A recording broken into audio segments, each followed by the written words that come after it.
Singapore's food landscape is such a unique experience due to its Western and Eastern influences. In this video, we're going to try out some iconic Singaporean dishes and contrasting that with some novelty experiences. Be sure to stay tuned to the end of the video to see my final thoughts on everything we eat.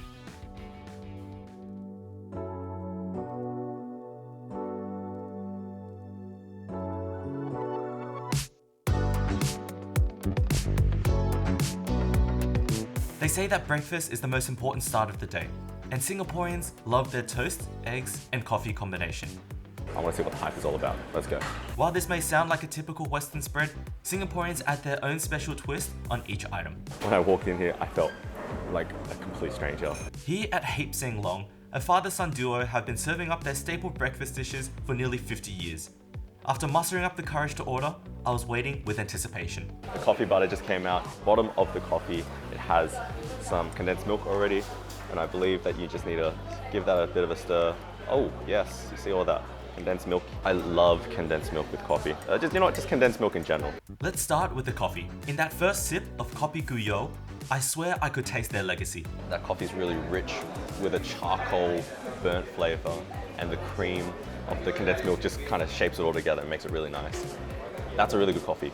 You can see Uncle, when he was pouring out all of the coffee, it was strained in that bag. It was like really brown. And I don't know if it's the coffee beans that made it that brown or if it's just something else, but I think that's where the flavor comes out of. I just really like this coffee so much. Oh, you don't really taste the butter in this one. You really just taste a lot of the coffee and that deep charcoal flavor and the condensed milk as well. That just alleviates a lot of the bitterness. For the toast, it's been put on some hot grills to have a smoky flavor and add a slice of butter. All right, see that stick of butter in there? Yeah, flavor. All right, so the eggs have just arrived, which completes our trio set of our foods. It's perfectly paired with 2 soft-boiled eggs, which are so creamy and reminds me of Japanese 63 degrees onsen eggs. That butter is still a bit cold and like on the stick. Add a touch of soy sauce to bring out the umami, and you have yourself a perfect start to the Singaporean day. Everything just works really well together. The silkiness of the eggs, the crispiness of the toast, the bitterness and the sweetness of the coffee. It actually just makes it just really satisfying. That egg yolk is so creamy. I love that. It's so simple, so easy to eat. If that's my breakfast every day, I'd be cheering so hard. Going back for that coffee. Oh yeah. There are a lot of Singaporean chains which offer the same dishes and with more locations, but there's something charming about Heap Seng, which makes me want to come back for future visits. That was an awesome breakfast. Starting out the day strong. We're moving on to the next one.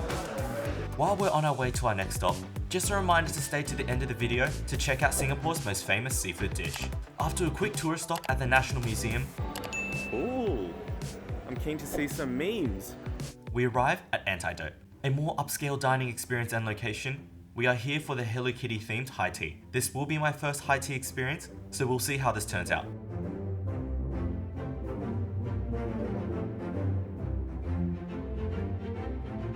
It's obvious that the presentation is extremely well thought out. The box looks like it's made from premium leather and branded by Nespresso, so there's a higher level of perceived quality. Note, perceived. So we're starting out with the teas first. I got the pink flamingo. It's the girliest drink out of all of them. Let's give it a go. Oh, that's really cute. That's really nice. It's like, okay, so it's a green tea and it has like a hint of sweetness. I'm not too much of a fan of tea, but I think when you give me interesting flavors, it goes all right.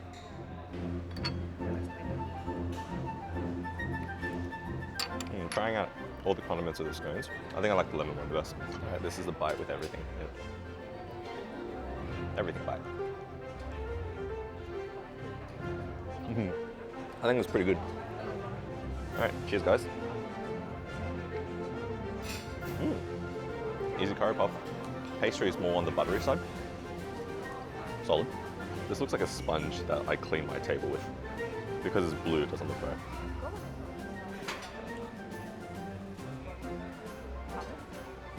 Salmon. Salmon, dill, yep.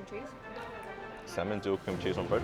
The blue just throws me off, but the flavor is very familiar. See, every time I see a flower on here, I don't know if I can actually eat it. Cheers. The most savory thing yet. Though the bread tastes like something I'd find at a canteen restaurant. Cheers. Oh yeah, full pork. That's exactly what it is. All right, we have one more to go in the savory, which is this blue looking tart thing. Blue thing, cheers. Solid, a bit of dill in there. The pastry was really flaky, it kind of crumbed in your mouth, which was really nice. All right, savory's done. I guess it's dessert time now. Nah, this is a 2-biter. I really like that. And there's like this little jelly thing inside. So far the dessert, the first dessert we had is better than all the savory we had. But it's themed for Hello Kitty, so I'm assuming it's more for dessert. Looking back on my reaction, I'd have to say I wasn't too impressed. Given there's a high perceived quality, my expectations were undoubtedly higher than normal. Although staff were kind enough to quickly point out which item was what flavor, the experience would have been nicer if we had a paper list of all the flavors we're eating. Though I do chalk this up to my terrible memory. I don't know how to identify these flavors. So let's not stay here too long. Final thoughts on this place is only come for the novelty experience. It's aesthetic, very well presented, and the service quality is very good. Who would I recommend this to? Probably just girls, to be honest. The food flavor, however, didn't reflect the same level of quality in taste. I will say if you're willing to pay for the experience, it'll be worth it. Though you're in Singapore, where you can find much better food at a fraction of the price. Let's end strong with the final location.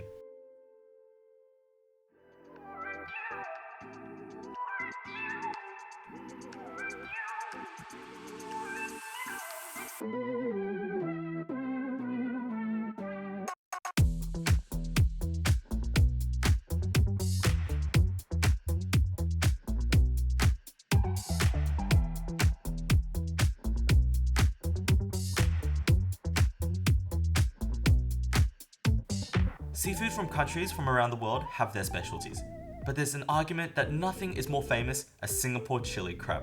Here at Jumbo Seafood, overlooking the water, we have an amazing view with the amazing food. Keep in mind to give staff at least 30 minutes before the food arrives. Staff will provide napkins, bibs, and gloves, as you will absolutely need to use your hands and get intimate with the crab.